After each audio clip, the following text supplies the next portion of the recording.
C'est ainsi que je me rendais à Damas, avec l'autorité et le mandat dont j'avais été investi par les grands prêtres, quand, vers le milieu du jour, ô roi, j'ai vu en chemin briller tout autour de moi et de mes compagnons de route une lumière venant du ciel, plus resplendissante que le soleil.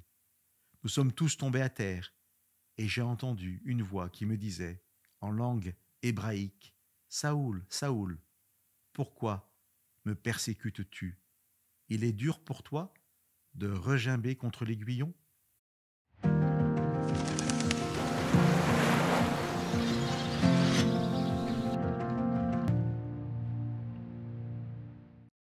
Je viens de vous lire les versets 12 à 15 du chapitre 26 du livre des Actes. Dans ce chapitre, nous avons le troisième récit de la conversion de Paul. Le second que Luc, l'auteur du livre, nous raconte de la bouche de Paul lui-même.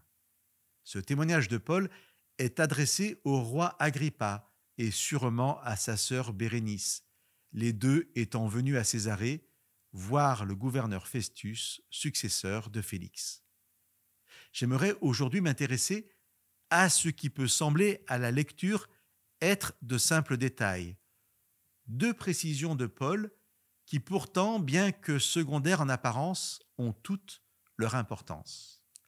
Tout d'abord, Paul précise que la rencontre avec Jésus a lieu vers midi, au milieu du jour, là où le soleil est à son zénith, le plus brillant.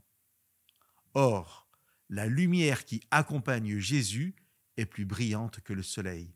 Le Créateur des mondes est plus brillant que la plus lumineuse de ses créations. Ensuite, Jésus va s'adresser à Paul en langue hébraïque, non pas en grec, langue que Paul utilisait couramment pour communiquer dans ses voyages, ni en latin, langue que Paul maîtrisait en tant que citoyen romain, mais dans sa langue maternelle, la langue de son enfance. Deux détails donc qui semblent aussi antinomiques. Le premier montre la toute-puissance du Créateur, le second, la douceur du Dieu qui nous parle comme un parent attentionné. Chers amis, j'aimerais que nous nous laissions toucher par ces quelques réflexions, car tel est le Dieu qui se révèle dans nos vies.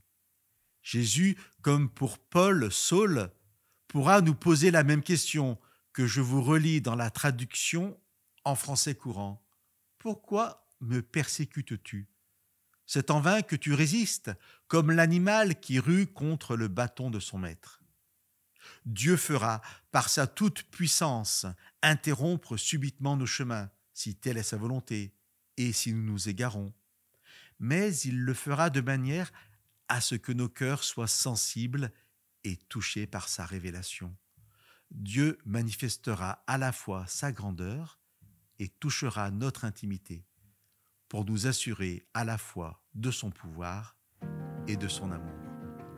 Que Dieu vous bénisse.